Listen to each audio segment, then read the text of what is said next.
Welcome back to my channel again. छात्रों, part 3 प्यारा गांव। अब हम इस पार्ट का देखो, गांव कितना सुंदर दिखाई दे रहा है। ऐसे सुंदर गांव में देखो क्या है, खेत में किसान खेत में काम कर रहे हैं और यहाँ पर बैलगाड़ी पर थोड़े किसान जा रहे हैं। एक किसान हल लेकर जा रहा है। यहाँ पर पेड़ पौधे, पशु पक्षी और आसमान में देखो बादल छाए हुए हैं और पहाड़ भी है, वृक्ष है और यहाँ पर कुछ गाय और बैल बैठे हुए हैं। इन्हें यहाँ पर देखो एक गांव का जो सुंदर चित्र है, सुंदर सुंदर घर है। ये सभी चित्र को देखते हुए हमें ये पता चलता है कि गांव कितने सुंदर होते हैं। कितना प्रारंभ करेंगे। यहाँ पर पृष्ठ क्रमांक 13 में एक चित्र है। इस चित्र में रानी और रमेश है। रानी और रमेश और उनके दादाजी है। गर्मी के दिनों में छुट्टियां मिले हैं, इसलिए वे अपने दादाजी और दादा और दादी जी से मिलने उनके गांव जाते हैं। और ये बच्चे जो है दादा दादी से गांव में क्या बात करते हैं, दादाजी उनसे क्या बात करते हैं, इसके बारे में इस पाठ में दिया है। अभी हम देखेंगे।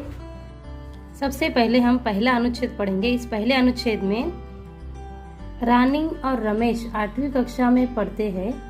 गर्मी की छुट्टियों में दादाजी उन्हें अपने गांव ले जाने के लिए आए। सब मिलकर सवेरे रेल से निकले। गाड़ी में बड़ी भीड़ थी, फिर भी जैसे तैसे बैठने की जगह मिल गई। शाम तक गांव पहुंच गए। वहां स्टेशन के पास चाचा जी बैलगाड़ी लेकर तैयार थे। बैलगाड़ी खेतों के किनारे किनारे चलने लगी। खेतों में किसान काम कर रहे थे, पशु चर रहे थे। गांव की हरियाली देखने लायक थी। बातों बातों में घर आ गया। दादी जी से मिले। दादी जी ने बहुत लाड प्यार किया। अब यहाँ पर बच्चों, रानी और रमेश 8वीं कक्षा में पढ़ते हैं। तो गर्मी की छुट्टियों में दादाजी आए हैं उनके घर पर, किस लिए? उन्हें अपने गांव ले जाने के लिए। देखो यहाँ चित्र में है ना, दादाजी उन्हें अपने गांव ले जाने के लिए सब मिलकर सवेरे रेल से निकलते हैं। रेल यानी कि ट्रेन। रेल का अर्थ है ट्रेन। गाड़ी में बड़ी भीड़ थी, यानी कि गाड़ी में, जैसे कि गर्मी की छुट्टियों में तुमको मालूम है बच्चों कि गाड़ियों में बड़ी भीड़ रहती है, चाहे बस हो या रेल, सभी में सभी लोग कहीं ना कहीं आते जाते रहते हैं, इसलिए गाड़ियों में बड़ी भीड़ रहती है। उसी तरह इस पाठ में भी दिया गया है कि गाड़ी में बड़ी भीड़ थी। भीड़ means crowd. Underline this word, भीड़ मीन्स क्राउड। फिर भी जैसे तैसे बैठने की जगह मिल गई। तो गर्मी की छुट्टियों में हम कहीं भी जाते हैं तो गाड़ियों में बैठने की जगह बहुत मुश्किल से मिलती है, लेकिन उन्हें जैसे तैसे बैठने की जगह मिल गई। शाम तक गांव पहुंच गए। तो वो गांव पहुंच गए। वहां स्टेशन के पास चाचा जी बैलगाड़ी लेकर तैयार थे। स्टेशन के पास यानी कि रेलवे स्टेशन के पास उनके चाचा जी आए हुए थे, जो उन्हें रिसीव करने आए थे।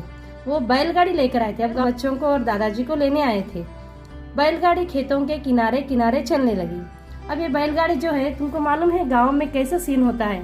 एक बीच में सड़क होती है और दो तरफ खेत होते हैं, हरियाली होती है। और उसी तरह से बैलगाड़ी खेतों के किनारे किनारे चलने लगी। खेतों में किसान काम कर रहे थे, पशु चर रहे थे। पशु यानी कि एनिमल्स, किसान मीन्स फार्मर्स। पशु चर रहे थे। चरना means to graze, grazing. Animals are grazing. गांव की हरियाली देखने लायक थी। और गांव की जो हरियाली थी, सुंदर दृश्य था। तुम्हें मालूम है रोड यानी कि सड़क के दो तरफ गांव में कितना सुंदर दृश्य, कितना खूबसूरत दृश्य रहता है। और गांव की हरियाली कितनी सुंदर होती है। वो गांव की हरियाली देखने लायक थी, यानी कि बहुत सुंदर थी। बातों बातों में घर आ गया। दादी जी से मिले। दादी जी ने बहुत लाड प्यार किया। अब आगे देखो। सवेरे दोनों दूध पीकर दादाजी के साथ गांव घूमने निकले। रास्ते में बातें करते हैं।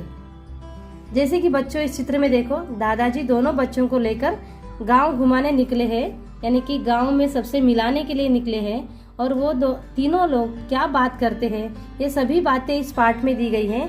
अभी हम लोग देखेंगे कि वो तीनों गांव देखते हुए क्या बातें करते हैं और दादाजी उन्हें क्या क्या बताते हैं गांव के बारे में। आगे देखो।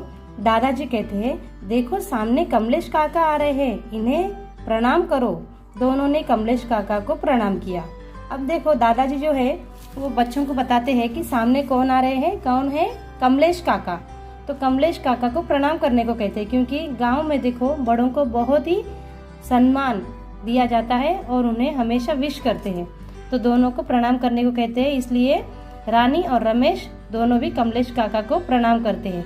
वे बच्चों को देखकर बहुत खुश हुए, यानी कि कमलेश काका जैसे ही बच्चे प्रणाम करते हैं वे उनके बच्चों को देखकर बहुत खुश होते हैं। रानी कहती है, कमलेश काका क्या काम करते हैं? तो दादाजी कहते हैं, वे लुहार है। वे लोहे का सामान जैसे खुरपी, फावड़ा, हथौड़ा, पहिया, कुल्हाड़ी आदि सामान बनाते हैं। वह देखो दामोदर दादा का मकान। अब यहाँ पर रानी कहती है कि कमलेश काका क्या काम करते हैं? तो यहाँ पर देखो चित्र में दिया है ना, ये लुहार है। चित्र में जो ये है चित्र लुहार का चित्र है। तो कमलेश काका क्या काम करते हैं? यही काम करते हैं, लुहार का काम करते हैं। लुहार का काम करना यानी कि लोहे से चीजें बनाना। तो कमलेश काका कौन है? लुहार है। वे लोहे का सामान बनाते हैं जैसे खुरपी, फावड़ा, हथौड़ा, पहिया, कुल्हाड़ी आदि सामान बनाते हैं। वहाँ देखो दामोदर दादा का मकान। तो वे दादाजी कहते हैं कि वो क्या क्या बनाते हैं? खुरपी यानी कि एक शार्प इंस्ट्रूमेंट होता है जिसे प्लांट लगाने के लिए काम आता है। फावड़ा ये भी स्पैड, हथौड़ा हामर, पहिया व्हील, कुल्हाड़ी मीन्स एक्स, ये सभी सामान लोहे से बनते हैं। तो ये सभी सामान कौन बनाते हैं? लुहार बनाते हैं। लुहार कौन है? कमलेश काका है। और आगे देखो वो कहते हैं कि वह देखो दामोदर दादा का मकान। आगे रमेश कहता है, दामोदर दादा क्या काम करते हैं? तो दादाजी कहते हैं, दामोदर दादा गांव वालों के लिए मिट्टी के बर्तन जैसे घड़े, मटके, हांडी, मिट्टी के खिलौने आदि बनाते हैं। यहाँ देखो रमेश कहता है, दामोदर दादा क्या काम करते हैं? तो दादाजी रमेश को कहते हैं, दामोदर दादा गांव वालों के लिए मिट्टी के बर्तन जैसे घड़े, मटके, हांडी, मिट्टी के खिलौने आदि बनाते हैं। बच्चों तुम्हें पता है मिट्टी के बर्तन बनाने वाले को क्या कहते हैं? तो अब यहाँ पर देखो एक चित्र है जो मिट्टी के बर्तन बना रहे हैं। तो इन्हें क्या कहते हैं? पता है बच्चों क्या कहते हैं? इन्हें कुम्हार कहते हैं। इन्हें क्या कहते हैं? कुम्हार।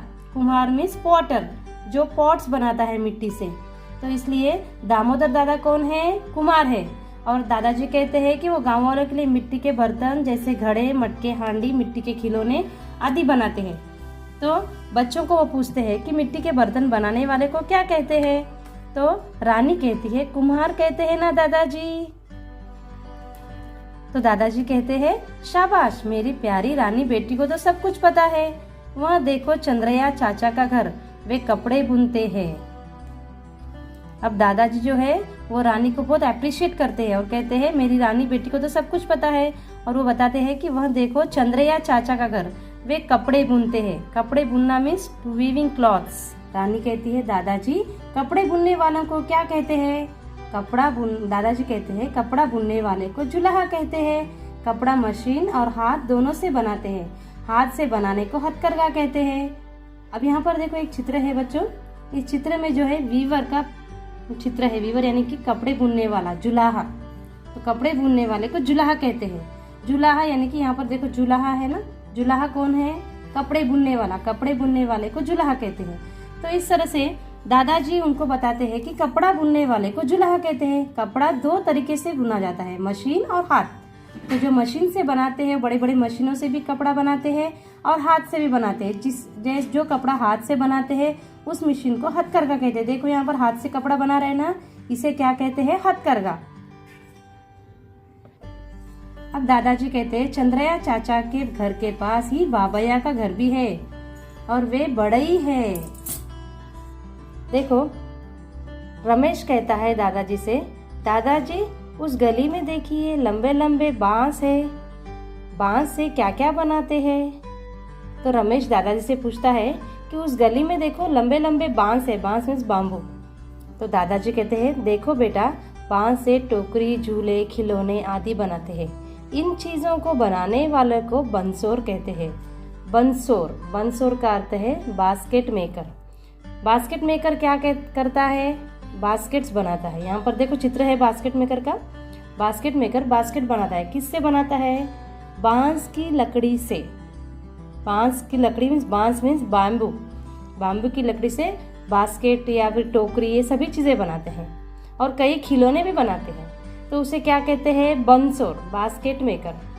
तो दादाजी उसे कहते हैं कि बांस से क्या बनाते हैं? टोकरी, झूले, टोकरी मीन्स लाइक दिस, झूले, खिलौने, झूले मीन्स स्विंग, खिलौने, टॉयज आदि बनाते हैं। अब इन चीजों को बनाने वाले को बंसोर कहते हैं। रमेश रमेश कहता है दादाजी से, दादाजी आपका गांव बड़ा प्यारा है, यहाँ तो सभी तरह के काम करने वाले रहते हैं। तो रमेश दादाजी से कहता है कि दादाजी आपका गांव बहुत प्यारा है, प्यारा में सुंदर है, और यहाँ सभी तरह के काम करने वाले रहते हैं। तो यहाँ पर सभी तरह के काम में से सुनार रहते हैं, लुहार रहते हैं, बढ़ई रहते हैं, और सभी किसान रहते हैं, सभी तरह के काम करने वाले रहते हैं, और जुलाहा रहते हैं। इस तरह से सभी तरह के काम करने वाले लोग यहाँ पर गांव में रहते हैं। तो गांव में तरह तरह की चीज़ें बनाकर शहर को भेजते हैं और शहर में इसका सेल करते हैं। शहर में ये सब लोग नहीं रहते। तो दादाजी कहते हैं, हाँ बेटा, यहाँ सभी तरह के काम करने वाले रहते हैं, ये एक दूसरे की सहायता करते हैं और मिलजुल कर रहते हैं। वे अपने अपने घरेलू उद्योगों से देश के विकास में भाग लेते हैं। अब दादाजी कहते हैं कि गांव में सभी तरह के काम करने वाले रहते हैं और वे एक दूसरे की सहायता करते हैं। सहायता मीन्स हेल्प, और मिलजुल के रहते हैं। और मिलजुल के यानी कि इस प्यार से एक दूसरे से सहायता से रहते हैं, मिलजुल कर रहते हैं। वे अपने अपने घरेलू उद्योगों से, घरेलू उद्योग मीन्स हाउस होल्ड बिजनेस, वो जो घरेलू उद्योग करते हैं, हाउस होल्ड बिजनेस करते हैं, वो काम से वो अपने देश के विकास में भाग लेते हैं। यानी कि देश के विकास में मीन्स अपने देश मीन्स कंट्री, विकास मीन्स डेवलपमेंट, अपने कंट्री के डेवलपमेंट में भाग लेते हैं। They are participating in our country development with this all works. तो दादाजी बच्चों को समझाते हैं कि ये गांव के लोग जो काम करते हैं, ये काम कर कर अपने देश के विकास में भाग लेते हैं। यानी कि अपना देश का विकास करते हैं, डेवलपमेंट करते हैं, और सबको ये चीज़ें भेजते हैं बनाकर। और आगे देखो, वे अपने अपने घरेलू उद्योगों से देश के विकास में भाग लेते हैं। रानी कहती है, दादाजी ये देखो कितने हरे भरे खेत है। हरे भरे मीन्स ग्रीन, ग्रीनरी, हरे भरे खेत है। हाँ, तो दादाजी कहते हैं, हाँ बेटी, इन खेतों को हरा भरा बनाने के लिए किसान दिन रात मेहनत करते हैं, अन्न उगाते हैं, हमारी भूख मिटाते हैं। इसीलिए महात्मा गांधी जी ने कहा था, वास्तव में भारत गाँव में ही बसता है। रानी और रमेश कहते हैं, हाँ दादाजी आपने सही कहा, सच में गांव बहुत प्यारे होते हैं। अब यहाँ पर दादाजी कहते हैं कि ये जो गांव है ये हरा भरा होता है। दादाजी उसको समझाते हैं कि हाँ बेटी, इन खेतों को हरा भरा बनाने के लिए, यानी कि इन खेतों को हरा बनाने के लिए खेतों में किसान दिन रात मेहनत करते हैं। दिन रात मीन्स डे एंड नाइट, मेहनत करना मीन्स हार्ड वर्क करना। कौन हार्ड वर्क करते हैं? किसान। कहाँ पर? किसान खेतों में हार्ड वर्क करते हैं, मेहनत करते हैं, और यहाँ खेती उगाते हैं, अन्न उगाते हैं, और हम सबकी भूख मिटाते हैं, और ये अन्न उगाकर हमारी भूख मिटाते हैं। इसलिए महात्मा गांधी जी का यहाँ पर एक कोटेशन दिया है, देखो। इसलिए महात्मा गांधी जी ने कहा था, वो क्या कहते थे महात्मा गांधी जी, कि वास्तव में भारत गाँव में ही बसता है। तो महात्मा गांधी जी का कहना था कि अगर भारत को देखना है तो गाँव में देखो, और वहाँ की हवा भी स्वच्छ होती है, वहाँ के लोग सब मिलजुल कर रहते हैं, एक दूसरे से प्रेम से मिलजुल कर रहते हैं। और इस तरह से गांधी जी का कहना था कि महात्मा गांधी जी कहते थे, वास्तव में भारत गांव में ही बसता है। अगर भारत को देखना है तो गांव में देखो, वहाँ पर तुम्हें रियलिटी में, यानी कि वास्तव में, वास्तव में रियलिटी में भारत तुमको गाँव में दिखेगा। उसकी सुंदरता, भारत की सुंदरता आपको गाँव में दिखेगी। तो रानी और रमेश कहते हैं, रमेश और रानी, हाँ दादाजी आपने सही कहा, सच में गांव बहुत प्यारे होते हैं। अब इस तरह से दादाजी जो है रमेश और रानी को, दोनों को गांव के महत्व के बारे में समझाते हैं कि शहर और गांव में कितना फ़र्क होता है। शहर में भी भीड़ भाड़ होती है और वहाँ पर किसी के लिए किसी के पास समय नहीं रहता, लेकिन गांव में सब लोग मिलजुल कर रहते हैं, एक दूसरे की सहायता करते हैं, और सब लोग एक दूसरे से प्रेम से रहते हैं। इसलिए रानी और रमेश कहते हैं कि गांव सचमुच में बहुत प्यारे होते हैं। Thank you for watching. Please like, share and subscribe to my channel.